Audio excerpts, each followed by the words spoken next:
안녕하세요, 손영수입니다. 구독과 좋아요 저에게 큰 힘이 됩니다. 여기에 댓글까지 당하는 여러분, 당신은 정말 멋쟁이.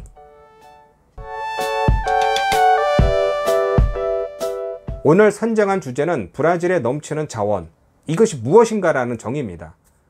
제가 만드는 이 동영상은 수차례 말씀드렸지만 그냥 제 손정수가 개인적으로 보고 느낀 것을 정리해서 올리는 것입니다. 그건 이게 바로 일반화할 수가 없고요, 모든 브라질을 대표하는 것은 아닙니다. 모든 정보는 제가 만드는 이 동영상을 참고로 하시고 다른 곳에서 얻는 정보와 꼭 비교하시기 바랍니다. 자, 요즘 코로나 바이러스로 전 세계 경제가 멈췄습니다. 이 중남미는 3월부터 시작을 해서 격리가 시작해서 형식상 아직까지 계속 격리 상태입니다. 많이 완화돼서 문은 열려 있지만 특히 파라과이와 브라질과 사이에 있는 국경 도시는요, 아직까지도 열리지 않고 있습니다.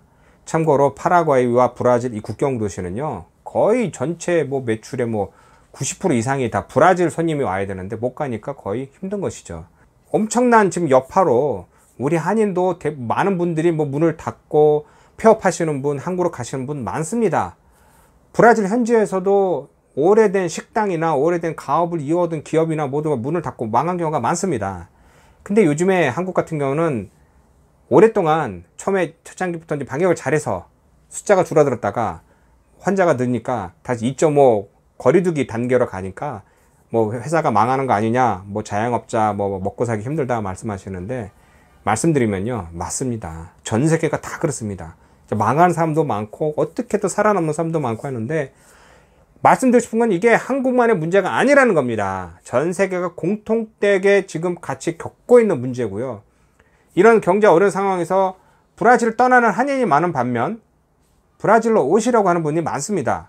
관심을 두고 내가 브라질 가서 살겠다, 어떻게 이민을 알아보겠다, 한국은 못 사는 나라다 이렇게 하시는데, 여러 가지 말 중에 가장 눈에 띄는 말이 어느 분이나 말씀하시는 게 브라질은 자원이 많은 나라라 이렇게 말씀하십니다. 그래서 그 부분에 대해서 자원이 많은 나라가 어떻게 우리에게 영향을 줄 수 있는지 이 부분에 대해서 제 개인 의견을 여러분과 공유하겠습니다. 자원이 많다라고 하는 거에 대해서 긍정적으로 평가하신 분들을 제가 가만히 보면은 오래전에 한국이 못 살았던 시절에 고통을 받으신 분, 또 그 당시의 생활을 보신 분들이 항상 인용하시는 겁니다. 아, 한국은 없어. 한국은 자원이 없어서 너무 힘들어. 또 브라질은 자원을 다 가지고 있어 라고 하시는 거고요. 또 다른 분들은 전 세계를 공부를 하셨든 경험을 하셨든 사업을 하셨든 간에 전 세계 어떤 생활을 하시다 보니까 사업을 하든 여행을 하든 간에 자원이 필요하다는 것을 스스로 깨달아서 한국에서 아무리 좋은 기술과 인력을 가지고 있더라도 자원이 없으면 만들 수 없다라는 것을 현실적으로 말씀해 주시는 부분입니다. 이 두 가지가 차이가 나는 게, 전자에 말씀드린 분들은 그냥 무턱대고 자원만 많으면 다 되는 줄 아시는 분이고, 두 번째는 좀 더 현실적으로 이 자원을 어떻게 활용해야 되는지 아시는 분이라는 겁니다. 먼저 전자 같은 경우 자원이 많다라고 하신 분은 그 자원이 많은 거에 대해서 어떻게 평가를 하시고 좋게 평가하느냐라고 제가 물어보면은 그냥 자원 많으면 다 좋지 않느냐 이렇게만 말씀하시는 겁니다. 아니, 자원 많은 게 무슨 상관이 있습니까? 브라질 석유공사에서 석유를 퍼서 정제를 하던 아니면 수출해서 다시 정유된 거를 다시 사오던 여기 주유소에서 팔던, 저는 어차피 주유소에 가서 돈을 주고 사야 되는데 석유공사 석유를 아무리 퍼내도 제 개인적인 삶에서 어떤 영향을 미치는지 거의 없는 것입니다. 근데 사람들은 그냥 브라질이 땅이 넓고 자원이 많으니 잘 사는 나라일 거라고만 말씀하시는데, 이게 실질적으로 보면 아니죠. 경제 규모나 인구 비례로 따졌을 때 브라질은 더 크게 될 확률이 많았었는데 못 되고 있는 게 상황입니다. 그러니까 자원이 많다라는 것은 어느 정도 이 브라질이라는 시장이 형성되고 공장이 만들고 이 세상이 돌아가면서 저한테도 어느 정도 이 영향을 미칠 수가 있지만 직접적으로 저한테 영향을 미칠 수가 없는 것입니다. 그러니까 제가 왜 이렇게 설명드리냐, 브라질이 자원이 많다고 해서 다 잘 살고 저도 여기서 잘 살고 누구나 다 잘 산다는 것은 아니라는 것입니다. 우리가 60, 70년대, 80년대, 90년대만 해도 미국의 불법 이민을 목숨을 걸고 갔던 시절이 있었습니다. 브라질에서도 90년대 중후반만 해도요, 목숨 걸고 사막을 건너서 미국에 미국한 사람들이 많았습니다. 왜 그렇게 갔을까요? 자원이 많아서 그랬을까요? 맞죠. 자원이라는 것은 그냥 석유, 금, 이런 것뿐만 아니라 인적 자원, 그리고 또 시장도 다 포함되고 있는 것입니다. 그 삶의 질이 높고 또 소비성도 높고 또 월급도 높고 하다 보니 다 그쪽 시장으로 몰리는 것입니다. 근데 설명드린 것이 브라질에서도 만약에 자원이 많은 곳이었다면 왜 미국을 갔을까요? 자원이 많다 그래도 이것을 인적 자원을 모두 총동원해서 기술을 동원해서 큰 기업을 이뤄서 시장을 많이 활성화되지 못했다라는 점이 바로 브라질 사람들이 떠난 이유입니다.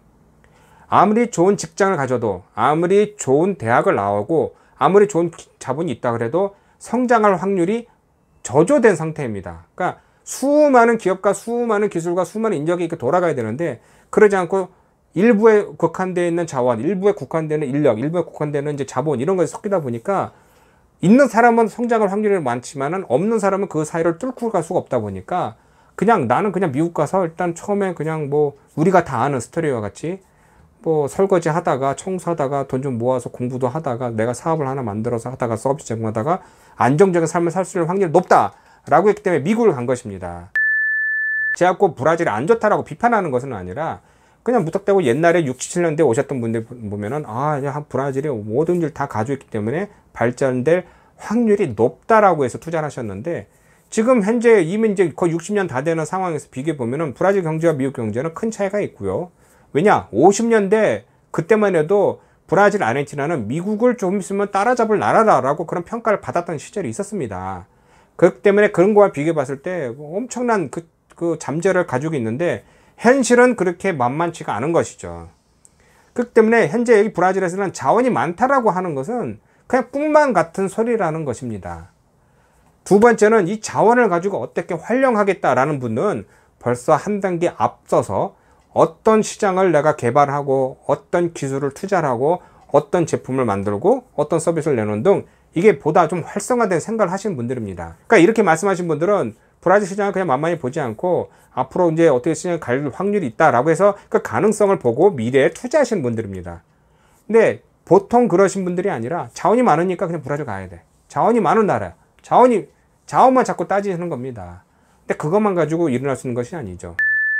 한 예로 제가 예전에 어떤 이유로 인해서 어떤 사업가와 같이 이제 동업을 하게 되는데 뭐 나중에 이제 안 좋게 끝났지만은 이 사람이 열심히 하다 보는데 어느 순간에 돈이 없는 겁니다. 이제 자금도 안 되고 뭐 회수도 안 되고 그래서 엄청 싸워서 나중에 추궁을 하니까 자기가 저기 시골에 있는 어느 뭐 광산 하나 샀다고 합니다. 제가 딱 가봤더니 그 주위 사람들 유지들이 나와서 이 광산을 당신이 채굴을 하면은 뭐 여기서 뭐가 나오고 돈을 벌 수 있다 그러니까 그냥 눈 뒤집어져서 그냥 돈을 다 집어넣는데 그 자원 광산이 브라질뿐만 아니라 전 세계 어느 나라나 어느 섬이나 뭐 다 있습니다. 근데 어떤 걸 비교해야 되느냐? 그것을 캐내기 위해선 이동하기 위해선 길을 놔야 되고요. 전기도 놔야 되고요. 마실 물도 있어야 되고요. 사람이 일할 숙소도 있어야 되고요. 그걸 가지고 와서 가공을 해서 배에 실어서 다른 나라에 수출해야 되고요. 그 비용이 그 광산 채굴권 사는 것보다 더 비싼 겁니다. 그래서 그 사람도 그게 사기를 당한 겁니다. 채굴권도 그냥 한 번 주는 게 아니라 몇 년 안에 어느 정도 이행을 해서 이거 투자를 해서 이거 돌아가야지 그러지 않고 그냥 두게 되면 채굴권을 할 수 있는 권리를 빼앗게 되는 겁니다. 그러니까 이런 것처럼 자원이라고 해서 무조건 들어가는 것이 아니라는 것입니다. 제가 이렇게 설명드리면 또 브라질도 뭐 비판하는 것이 아니냐라는데 항상 말씀드리지만요. 비판은 누구나 할 수 있는 것입니다. 브라질 대통령에 대해서 욕하면 브라질 대통령 욕한다고 저한테 뭐라 그러시면서 대한민국 대통령은 죽여야 될 놈이라고 욕하는 분 많습니다. 지금의 대통령뿐만 아니라 룰라 대통령 때도 그랬고요. 지우마 대통령 때도 그랬습니다. 즉 자기가 보고 싶은 것만 봐서 세상을 판단하는 분들이 제가 만든 동영상을 보고 편파적이다, 일반적이다 자꾸 비판하시는데 저는 그런 것이 아니라 브라질이 좋고 제가 사는 곳이기 때문에 저는 이곳을 사랑하고 있는 것입니다. 근데 이것을 잘못 이해를 하시고 그냥 제가 브라질을 나쁘게만 쓴다라고 얘기하시는데 그런 게 아니라 브라질의 문제가 아니라 브라질을 쉽게 보고 그냥 브라질 이럴 것이다 라고 생각하시고 또 오랫동안 사시면서 자기 생각에 브라질 이렇다라고 생각하시는데 그것이 조금만 달라 해석하니까 그것이 싫다라고 해서 비판하시는 분들에게 제가 이런 동영상을 만드는 것입니다. 왜 이러느냐? 그냥 여기 잘못 오셔서 실패하지 마시라고 예방 차원에서 제가 설명드린 것입니다. 또 어느 분은 내가 아주 오래전에 한국이 대한민국이 싫어서 내가 브라질 나왔다. 대한민국은 망한 나라다. 저건 못된 나라다 라고 하시는데 그분 가만히 보니까 뭐 옛날 아주 오래전에 못 살던 시대에 우리 한국을 떠나오셔가지고 이렇게 말씀하시면서 브라질 좋다라고 하시는데 이렇게 자기가 태어나신 곳을 비판하고 욕한다고 해서 무슨 위안을 삼을지 저는 모르겠습니다. 오늘은 여기까지입니다. 제가 이 동영상을 만드는 것은요, 괜히 그냥 일반적으로 자원이 많고 인구가 많으니까 잘 되는 곳이다 라고 그냥 쉽게 생각하시는 분들이 많기 때문에 그런 것을 바로 잡고자 그냥 이 간단한 동영상 만들었습니다. 이걸 보시고 또 궁금한 점이 있으시면은 저한테 연락 주시면은 그 주제를 가지고 또 다른 동영상 만들겠습니다. 고맙습니다.